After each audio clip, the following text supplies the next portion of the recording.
If you've been around here a while, you know that I love using notebooks in my classroom with my students for the different subjects.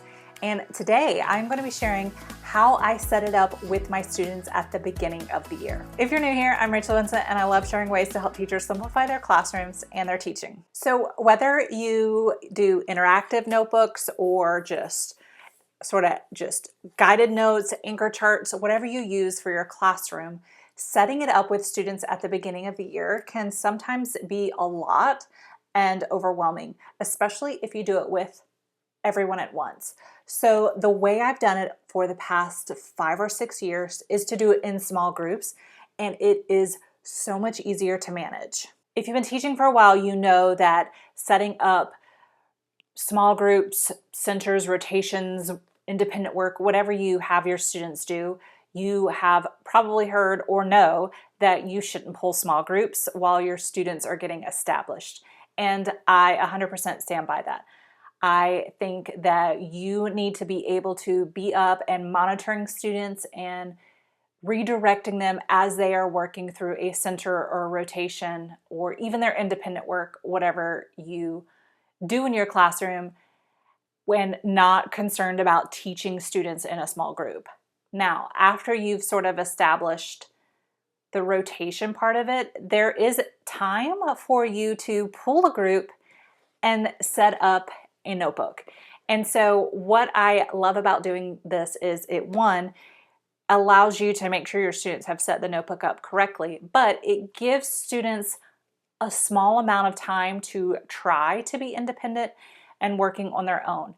But because you're not actually teaching and you're sort of just directing, you're able to get up and leave your small group table or area and go and monitor and redirect and deal with the group that's getting noisy.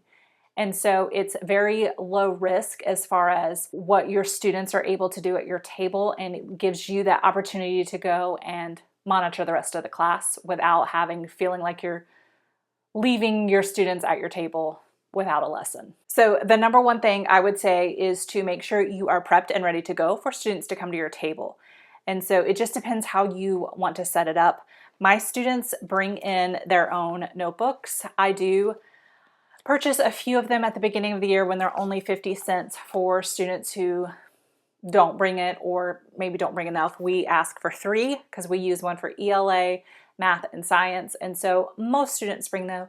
I do have some that'll only bring 2, or so I usually purchase about 10 or so of these each year, so I have extra on hand, but I just have them grab one from their cubby and I will provide those who need it, and they come to my table with that, and that's pretty much it. I usually only set up one subject at a time just because I set up each subject a little bit different. Again, it just depends how you do it for your classroom. But then what I have prepared for my students are our tab dividers, and it depends. So these are the math. I usually will just give them the place value one, and we build it as we go.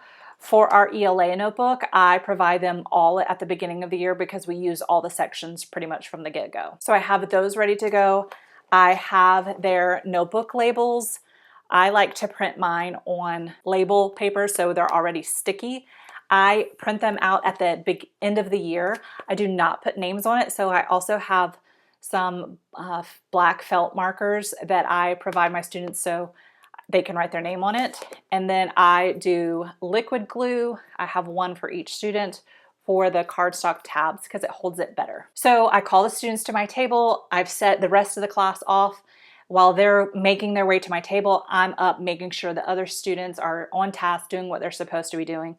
And so then the first thing I'll do is give them their label and the pen to write their name. So once they're doing that, if I need to, I'm up checking on the other students. Sometimes I'm just standing by them so that the rest of the class sees that I can see everyone. So again, it depends on how you set your notebooks up. One year I did do the colored duct tape, and I love this, but it's a lot of work to tape them, so I don't do that anymore. This is an older notebook from myself. Some years I actually will give them markers and have them color the edges because they do sit in their cubby this way, and so it's easier for them to see the color. Some years it's crayons.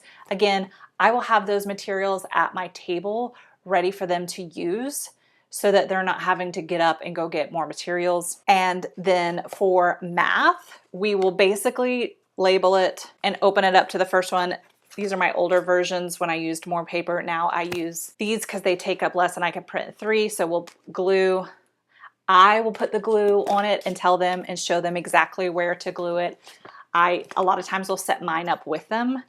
So I will tell them, I usually tell them to put it right there on that first line, make sure their tab is hanging off so that the rest of them will line up if you always put it on the top. And then that's all we do for math. Sometimes if I already have the notebook, our first set of notes ready, like I think place value is usually a place value chart, I will have them glue that in, but oftentimes we're setting these up towards the end of the first week, getting ready for our content the next week. Last year, I did not have these prepped and ready to go because I did not get a chance to do it at the end of the year.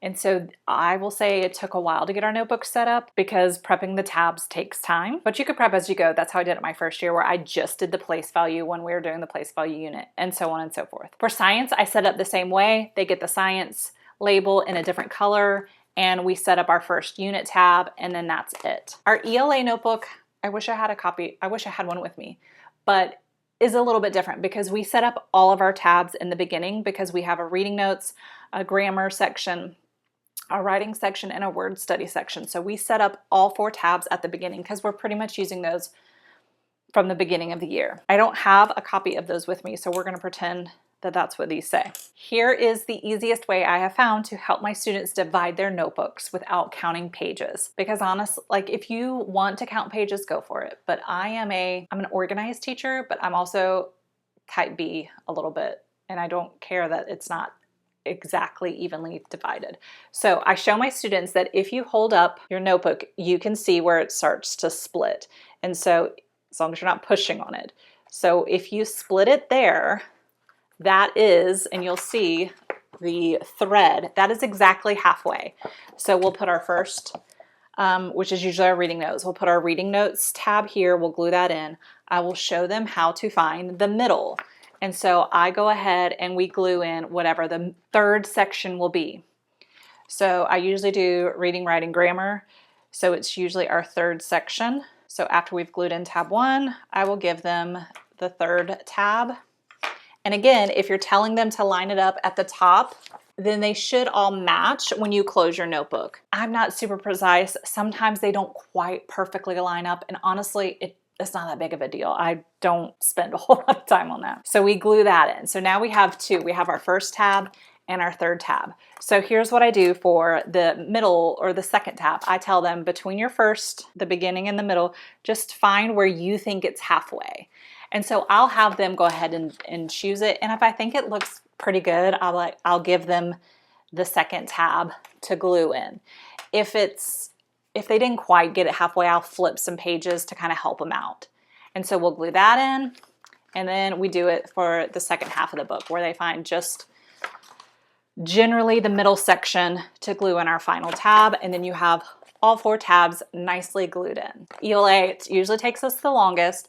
I usually don't set up ELA until the second, third week of school, as we have developed our routines of rotation centers. We do must do, may do. That's more independent style.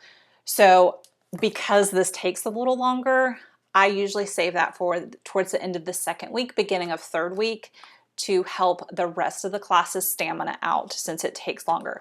Math, I try to get done by the beginning of the first week just because it's really just the label in the first tab. Same thing with science. Sometimes science gets left behind, and that doesn't happen until we do it all together as a class. And it can be done. It just, especially if you've already set this up, they can generally do the science on their own.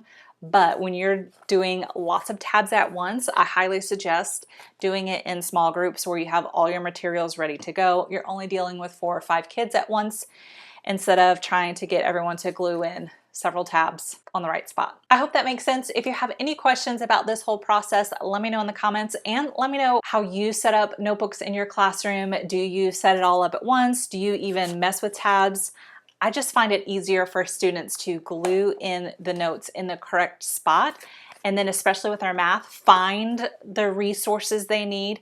If I can say, it's in your multiplication section, or check the fraction section. So it is a lot of work, but I feel like it pays off. If you'd like to see what all I include in our notebooks, check out the video that's on your screen now.